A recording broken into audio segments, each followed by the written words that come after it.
Imagine you're about ready to make a sales call, but your mind is racing. What if I mess up? What if they hang up on me? What if they say no? What if? That loop just keeps playing over and over in your mind.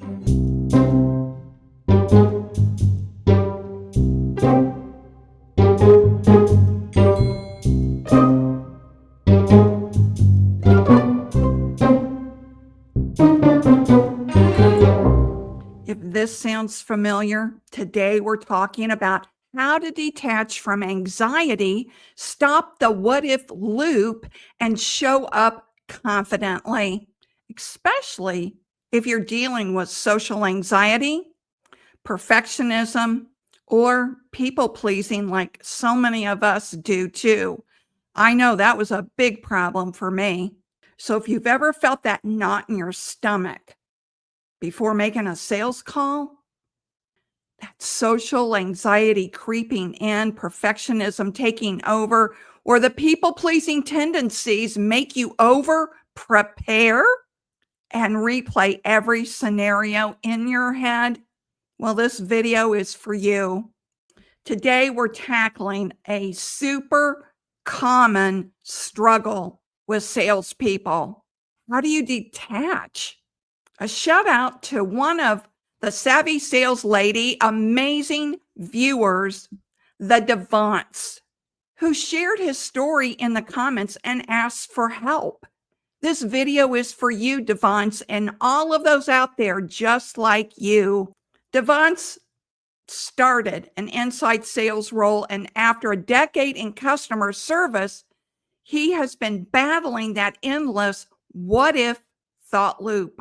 So stay with me because we're going to break down why this happens, why it's so prevalent in high pressure roles like sales, and most importantly, you'll get actionable mindset tips and anxiety management techniques to help you detach, build confidence, and crush those calls without the mental drain.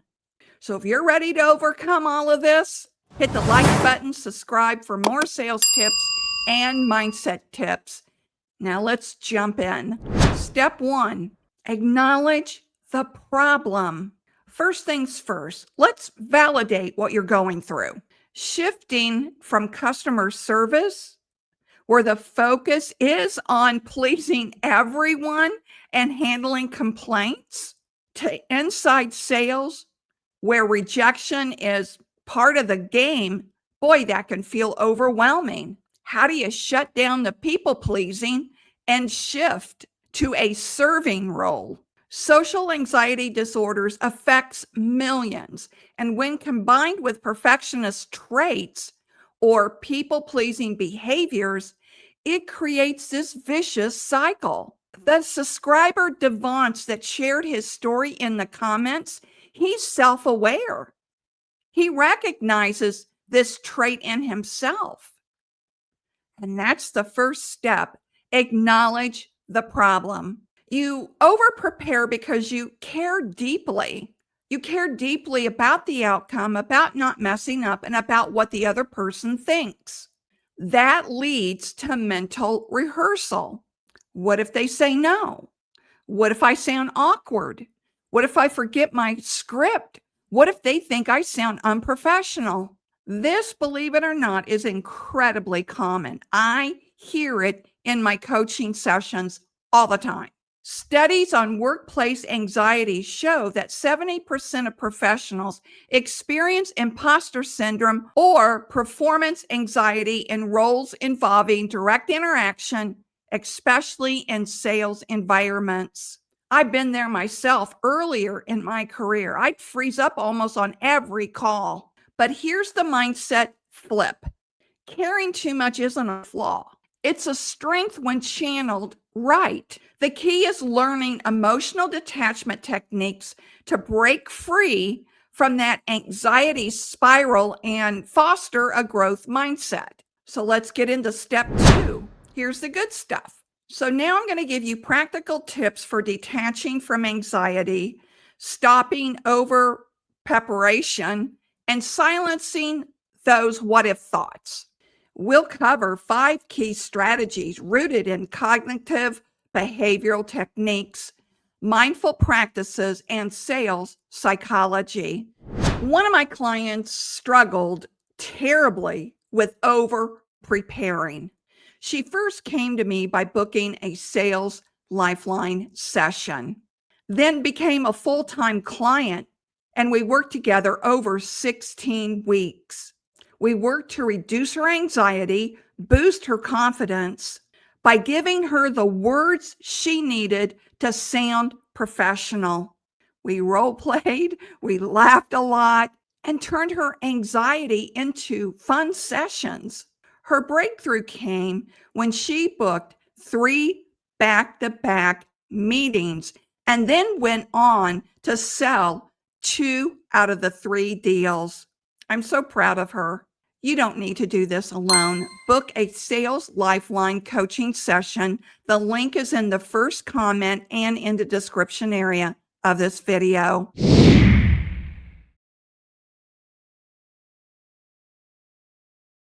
When that what if loop starts, pause and challenge yourself. Ask yourself, what's the evidence this will go wrong? What's the best case scenario? Replace catastrophic thinking with balanced perspectives. For example, what if they reject me? Flip that. What if this leads to a great conversation? This builds resilience against rejection in sales and reduces that perfectionism driven results. Practice this one phrase. What if this leads to a great conversation? Over and over and over again until you believe it. This helps flip your mindset from a negative thought and reframe it to a positive one. Seriously, say it out loud. This call will lead to a great conversation. You got to believe it.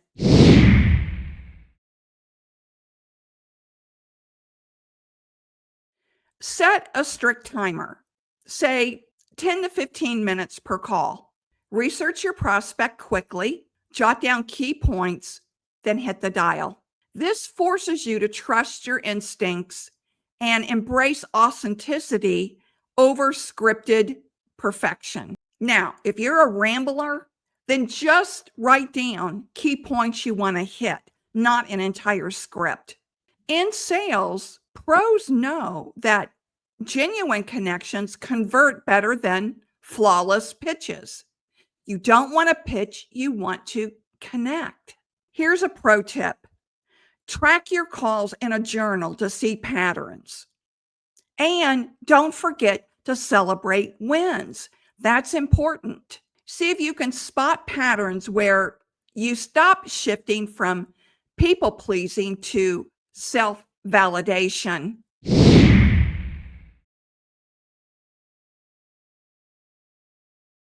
Before every call, try box breathing. This will help calm you down, and it will also help to control those looping thoughts in your mind.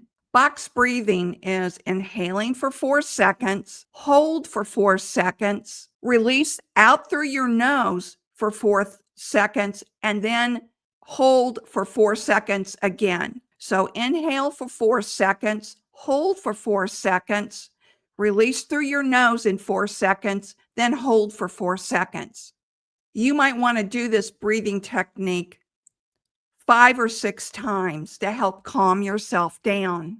Doing this grounds you in the present moment, detaching your mind from the future what ifs and past regrets. Mindful meditation apps like Headspace, by the way, I'm not affiliated, it has guided sessions for anxiety relief. Start with 5 minutes a day to rewire your brain for calm under pressure. You can rewire your brain.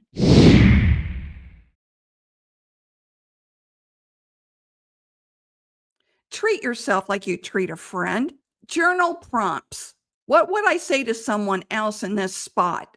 Or How does this align with my values in sales? Detach from outcomes by viewing each call as an experiment. What can you learn? This fosters emotional intelligence and prevents burnout from that constant approval seeking.